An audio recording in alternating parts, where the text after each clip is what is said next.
చారిత్రక కట్టడాలు ప్రదేశాలకు నెలవు ఓరుగల్లు. కాకతీయ రాజుల శిల్పకళా వైభవంతో నిర్మితమైన కట్టడాలు వరంగల్లో అడుగడుగునా కనిపిస్తాయి. అందులో ప్రధానమైనవి వేయి స్తంభాల గుడి, రామప్ప దేవాలయం, శత్రుదుర్భేద్యమైన వరంగల్ కోట. ఇలాంటి టెక్నాలజీ అందుబాటులో లేని కాలంలోనే అద్భుతంగా నిర్మితమైన కాకతీయ కట్టడాలు ప్రస్తుతం మరుగున పడుతున్నాయి.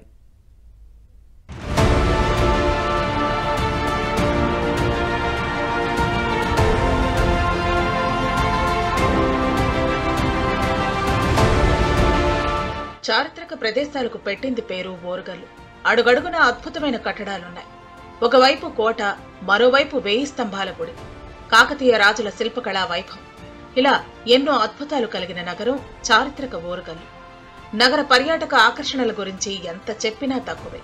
తెలంగాణలో దాగి ఉన్న రత్నంలా ఓరుగల్లు కనిపిస్తుంది. తెలుగు జాతి వైభవాన్ని కళ్లకు కట్టే అపురూపమైన దృశ్యమాలిక వరంగల్ అని కవులు, కళాకారులు వ్యాఖ్యానించారు. వరంగల్ కోట, వేయి స్తంభాల ఆలయం వంటి ఎన్నో ప్రదేశాలు ఇక్కడ ప్రధాన ఆకర్షణలు.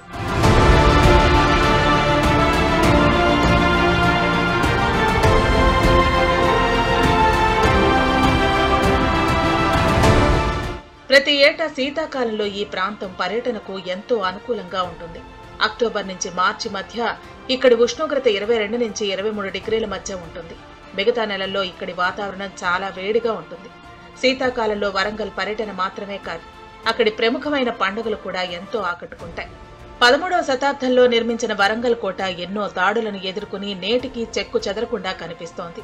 ఈ ప్రదేశం మధ్య భాగంలో ఉండే నిర్మాణాలు అప్పటి వరంగల్ వైభవాన్ని కళ్లకు కడతాయి. 13వ శతాబ్దంలో నిర్మించబడిన వరంగల్ పోర్ట్ కాకతీయ పాలనా నిర్మాణానికి అద్భుత ఉదాహరణ.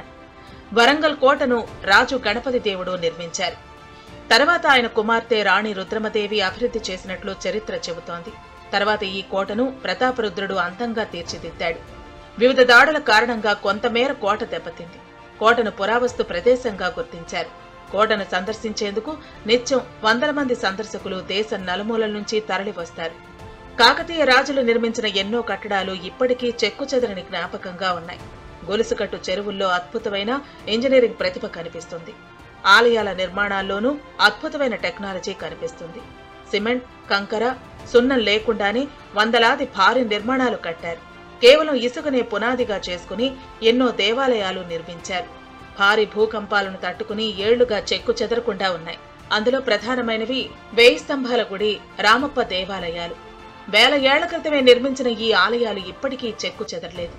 దేవాలయాలు, చెరువులు, కోటలు చారిత్రక ప్రదేశాలకు నెలవులుగా మారాయి. ఏ రాయి తాకినా వేల ఏళ్ల నాటి చరిత్ర కనిపిస్తుంది.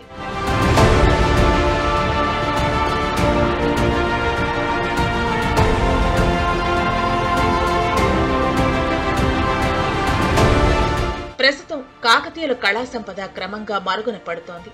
ప్రపంచవ్యాప్తంగా ప్రసిద్ధి చెందిన కాకతీయుల కట్టడాలు, శిల్ప సంపద, దేవతా విగ్రహాలు రోజురోజుకు కాలగర్భంలో కలిసిపోతున్నాయి. వాటి పునరుద్ధరణ విషయంలో ప్రభుత్వాలు నిర్లక్ష్యంగా వ్యవహరిస్తున్నాయి. హామీల్లో ఏ ఒక్కటి అమలు కావటం లేదు. మధ్య కోటలోని ఆంజనేయ స్వామి దేవాలయం, నేల శంభుని గుడి, వెంకటేశ్వర స్వామి దేవాలయం, చిన్నగుడి, మందుగది, దీపగడ్డ, వరాలమ్మ ఆలయం, శివాలయం, గుట్టపై రామాలయం, మండాలమ్మ గుడి, జంగమయ్య దేవాలయం, కొండగుడి, త్రికూటాలయం, ఏకశిలగుట్ట, గుర్రపుశాల ఆదరణకు నోచుకోవటం లేదు. కేవలం స్వయంభూ శంభులింగేశ్వర స్వామి దేవాలయంలో మాత్రమే పూజలు జరుగుతున్నాయి. మధ్య కోటలో సుమారు 14 నుంచి 20 దేవాలయాలు ఉన్నాయని, ప్రభుత్వం వాటికి నిధులను కేటాయించి అభివృద్ధి చేయాలని ప్రజలు కోరుతున్నారు. కాకతీయుల కళా వారసత్వ సంపదను, చారిత్రక కట్టడాలను కాపాడుకోవాల్సినటువంటి బాధ్యత రాష్ట్ర ప్రభుత్వం పైన, జిల్లా ప్రభుత్వ యంత్రాంగం పైన ఉందనేటటువంటి అభిప్రాయాలు వ్యక్తమవుతున్నాయి. కాకతీయ రాజుల కాలంలో బంగారానికి ఎలాంటి కొదవ లేదని చరిత్ర చెబుతోంది. 7 వారాల నగలతో మహిళలు అలంకరించుకునేవారని పలు శాసనాలు చెబుతున్నాయి. అయితే ఆ ఆభరణాలు ఆలయాల్లోని విగ్రహాల కింద పెట్టారనే ప్రచారం జోరుగా ఉంది. కొందరు దుండగులు బంగారం కోసం ఆలయాల్లో విగ్రహాలను పడగొట్టారు, ఆలయాలను ధ్వంసం చేశారు. ఇప్పటికైనా రాష్ట్ర ప్రభుత్వం, పురావస్తు శాఖ అధికారులు స్పందించి కోటలోని దేవాలయాల్లో విగ్రహాలను పునరుద్ధరించి ఆలయాలకు పూర్వ వైభవం తీసుకురావాలని ప్రజలు వేడుకుంటున్నారు. ప్రత్యేకంగా కాకతీయుల దేవాలయాలు, కాకతీయుల చెరువులపైన దృష్టి పెట్టే ఒక మిషన్ గనక చేపట్టగలిగితే తప్ప ఈ ఆలయాలను మనం మెరుగుపరుచుకోలేం. ఇంకొక విషయం ఏంటంటే ప్రతి ప్రభుత్వము ఒక కొత్త దేవాలయాన్ని క్రియేట్ చేయాలని చూస్తుంది. అంటే ఫర్ ఎగ్జాంపుల్ గత ప్రభుత్వం యాదాద్రి మీద దృష్టి పెడితే ఇప్పటి ప్రభుత్వం కీసరగుట్ట పైన దేవాలయ నిర్మాణం మీద దృష్టి పెడుతుంది. కానీ మరి గతంలో ఉన్న దేవాలయాలు గొప్ప గొప్ప అద్భుత దేవాలయాలన్నీ కాలగర్భంలో కలిసిపోతున్నాయి. ముందు వాటి మీద దృష్టి పెట్టండి. ఇప్పటికైనా పురావస్తు శాఖ అధికారులు స్పందించి విగ్రహాలకు మరమ్మతులు చేయించాలని స్థానికులు కోరుతున్నారు. రాతికోట పక్కన కాకతీయ రాజులు నిర్మించిన నేలశంభుని దేవాలయం, తూర్పు దిక్కున మట్టికోట సమీపంలో త్రికూటాలయం, సింగారపు బావి, కరీమాబాద్, ఉర్సులలో దిగుడు బావితో పాటు పలు దేవాలయాలు కాలగర్భంలో కలుస్తున్నాయి. వాటిని కాపాడి భావితరాలకు చరిత్రను అందించాల్సిన అవసరం కేంద్ర రాష్ట్ర ప్రభుత్వాలపై ఉందని చరిత్రకారులు, స్థానికులు కోరుతున్నారు.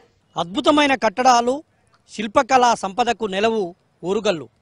కాకతీయ రాజులు ఎన్నో ఆలయాలను నిర్మించి వారసత్వ సంపదగా మనకు అందించారు. అయితే వరంగల్ నగరంతో పాటు చుట్టుపక్కన ఉన్నటువంటి ప్రాంతాల్లో నిర్మించినటువంటి గుడులు కాలగర్భంలో కలిసిపోతున్నాయి. కాకతీయుల వారస